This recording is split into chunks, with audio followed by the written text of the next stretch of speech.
Hey guys, how's it going? Ghostly Rich here. So today we're going to be switching out our power steering fluid. First thing you need to do, of course, is pop your hood, get underneath, and find your power steering.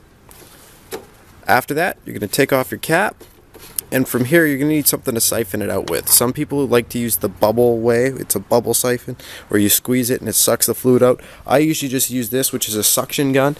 You put that end inside and then you pull back on this, and as you pull it back, it sucks all the fluid out. So that's one way of doing it, and then it sucks all the fluid out of the reservoir. From here, depending on what you want to do, you can do it what I call the every oil change way, which is where you just continue filling the reservoir and then using your suction gun or siphon and sucking out the reservoir and putting new fluid in, and hopefully it'll cycle through the system. But the way I like to do it is an actual flush. So what I'm going to be doing is jacking up the car. If you don't know how to jack up your car, I'll post a video here. And then from there, what we're going to do is access the power steering pump down below, and we're going to flush all the fluid out of it. Alright? If your car has more than 30,000 miles or double that in kilometers, so I usually would say 60 to 100,000, kilometers, and it's definitely a good thing to just redo those fluids, kind of like your transmission and everything. So that way you start 100K with a whole brand new set of fluids in your car. So from here, all you're going to do is empty this reservoir, and then you're going to lift your car. Alright? Stay tuned for the... Hey guys, so the next part is you're going to have to get inside your wheel well after you've jacked your car up, and you're going to have to pull out this screw, or they're just going to be screw tabs. So you'll slowly start to unscrew them, and then you'll pluck them out. If you're having problems getting the Phillips head to actually spin out, because sometimes they get locked up, I know they strip out really easy. So what you'll do is you get a mini flat blade screwdriver, get in between the Phillips head and the pin, and you'll slowly put pressure on it as you're unscrewing the Phillips, and it should come out.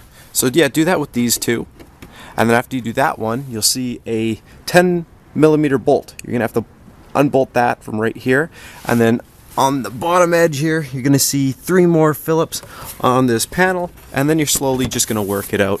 You'll see that it goes up in there, and then now you just have to slowly work this out from in here. I didn't quite work it out because I was working in here with you. So yeah, from there, that's all you're gonna do is slowly work this out. The other option you have, if you don't really want to work this out from up here, is you can pull out the rest of, well, you'll have to take off this mud guard, but you can work this whole thing out. I've got more than enough room. As you can see in there, you're going to see that metal joint that goes all the way down. On the tip of there is going to be a clip which we're going to be loosening. So from this point, after you get in here, and you can see in there, which is good, you're going to have to go up here, and as a precautionary, if you'd like to, I've seen guys that have used saran wrap in here. I've also seen guys that use garbage bags or something. You just want to cover your alternator and everything on this side, so that way if a little bit of fluid splashes out when you undo the clip for the next part, it doesn't get on these components or on the belt, because if it gets on the belt, you might have some belt slippage and stuff like that, which you don't want. So might as well work a little bit more and prep a little more, so that way you don't have anything catastrophic, right? So if you got a second, quickly cover that up and get ready for the next section. Alright guys, so I've decided that I'm going to take off the whole piece here. So if you are going to do so also, there's going to be one screw here, another one up in there, and then there should be one more up in here, and then you'll take out that one, the 2 right here. There'll be one more Phillips on the very bottom, and then this is just a push pin. It might be different for yours, but all you have to do is, if you have a big flat blade, you can loosen it or just pull her off. And then from there, you can just work this out from around the rim, and then this whole side flare here should come out like so. You just have to lift her out from around the rivet, and I just put it partially back in because I'm using only one hand, so I don't screw this up miserably. I'm going to stop the video here, and then we'll go from there. So like I said, just make sure the inside of there is all sealed up. I'm using some cardboard. I'm going to use a cardboard block, and it'll go in that way. Alright, so stay tuned for the next section. Alright guys, so your next thing you're going to need to do is, see how I have a big container there? That's to make sure nothing hits the ground. But you're going to want a smaller container. I'll probably use something a little bit smaller than this still. And you need something you can get up in there and hold it right here. And as you're holding this right here, you're going to take a pair of pliers, keep note of the position. You want to put it in the same position. As you can see, the clip's probably smiling at you, as I call it. It's looking right at you. So you want to make sure it goes back in that same position. But what you're going to be doing is clamping this with a pair of channel locks, like this. And you're just going to put that around there. Squeeze the clip, and then you might have to wiggle it a little, but get that pipe off. Once you get the pipe off, catch all the fluid that comes out, and we'll go from there. So for now, just get this off and drain all the fluid into that bucket. Alright? Alright boys and girls, so the next thing you're going to want to do is have a container that you can leave in here. As you can see, mine's wedged in here really nice, or you can do this with 2 people. That's probably the easiest. What you're going to need to do is, after this is all drained, I put all the fluid in there. And what I've done here is I've I've bent it down a bit and locked it down onto here, so that way it will pour fluid into there as we turn the pump. Now here's the thing, we aren't going to be starting the car because this can of course cause many issues. A lot of people like to start the car and let the pump actually push the fluid through.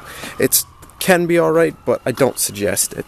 So what we're going to be doing is just taking our key, we're going to put it into ACC, and then we're going to put it back to lock. Yeah, it's going to be beeping at us, but all you're going to do is turn your wheels all the way, and then after you get all the way, you're going to turn all the way back, and you're just going to do this a couple times. And what you're going to do is just keep going over there, watching, making sure that you're still draining some fluid out. And once you get to that portion, then when you think you've drained enough fluid, once it starts, looking pretty, or once it's empty pretty much, what we're going to do is we're going to be putting the hose back on. So you're going to take your C-clamp, put it back on facing you. As I said, just remember the position of that C-clamp. I'll also have another portion on this in a second. I'll show you guys. We're going to be doing this step again, only next time with the clamp on. We're going to be filling up the reservoir, and we're going to be putting the new fluid into the system. So stay tuned for the next section.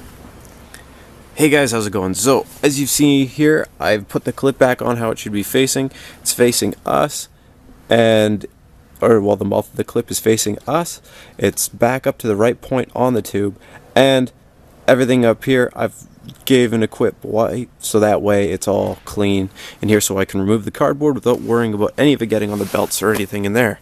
I'm sure glad I switched this out. I took a sniff of the fluid and it smells burnt, so it's definitely time for me to switch that.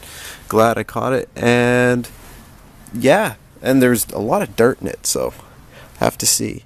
Lots and lots. So our next thing that we're going to have to do is, after this is all buttoned up, after all of this is cleaned up, we can pull out our cardboard here, and the next thing we're going to be doing is filling up our reservoir, and then from there we're going to be turning our steering wheel side to side again. So right now what you should do is fill up your reservoir, and then you're going to turn your steering wheel all the way to the left, all the way to the right, then back to center. See how much the fluid's gone down?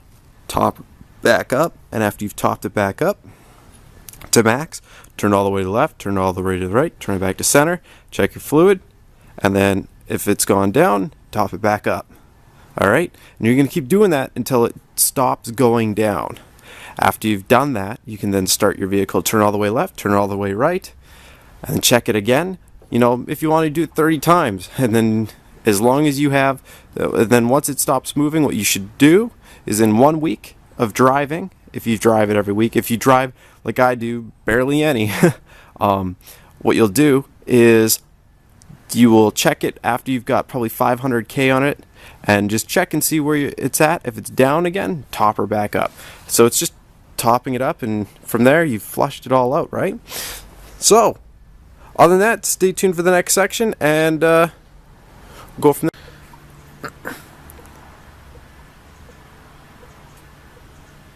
Hey guys, how's it going? So the next thing that we're going to be doing is, if you need to make a funnel, you can. It's just out of a pop bottle. It's really easy. So if you listen,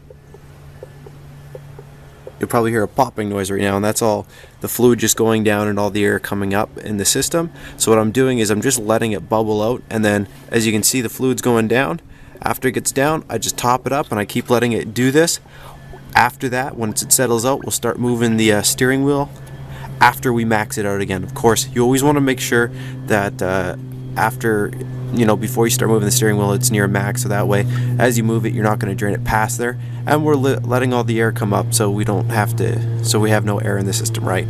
So just continue to do this. Once it stops bubbling and you're steady at the max line or just a bit over, that's when you're going to go inside your car. You're going to do like I showed you before. You're going to put an ACC in the back into lock mode, turn the steering wheel left, turn the steering wheel right, back to center, come back out here, top it up. Just continue to do that.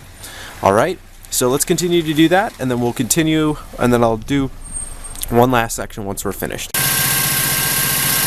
Alright guys, so what I've done now is I've started the car, because what I did first was I went back and forth on this steering wheel, went all the way to the left, went all the way to the right, went back to center, and I kept doing that until it was level, or until it stopped sucking fluid. And then after it stopped sucking fluid, I went to the left and to the right about 4 times, and I didn't see the fluid level go down, so I started the car, and then I did it once all the way to the left, and of course it sucked a bunch more fluid down. So I filled it up again, I topped her off, and then I went back and forth, and I thought I was going to do it again, but it didn't. It hasn't sucked any more fluid. I've probably done it about 15 times, so that's going left, center, right, so it looks like it's all good. Steering's smooth as butter, and the pump isn't, at first my pump before was really whiny, like you can tell it's stressing out from the fluid. Put the new fluid in, and it's working like a charm. It's smooth as butter, feels really nice. So even if your fluid looks like, if you look at this, it doesn't look too bad. I mean, if you look at the sunlight, it's still got a red tinge, right? Because it's literally tranny fluid. It's the same tranny fluid that you use in the car. It goes in the power steering. But, I mean, I found, if you look in there, you'll see those black chunks. I found that in there, and this fluid smells burnt, like really bad. So I highly suggest that you flush out your tranny, or not your tranny, well, of course your tranny, which I have another video on, but I also suggest that you flush your power steering, because after that, smelling that, it definitely, I wouldn't have wanted it to go any longer than that. And yeah, it's steering pretty good right now. I'm gonna pop her off the jack, go around the block a little bit, feel it out, and other than that, if you enjoyed the video, please like the video. If you want to see more videos that I do, be sure to subscribe, and also check out my other videos. If you have any questions, post in the comment section below. Thanks again for watching, and have a great day.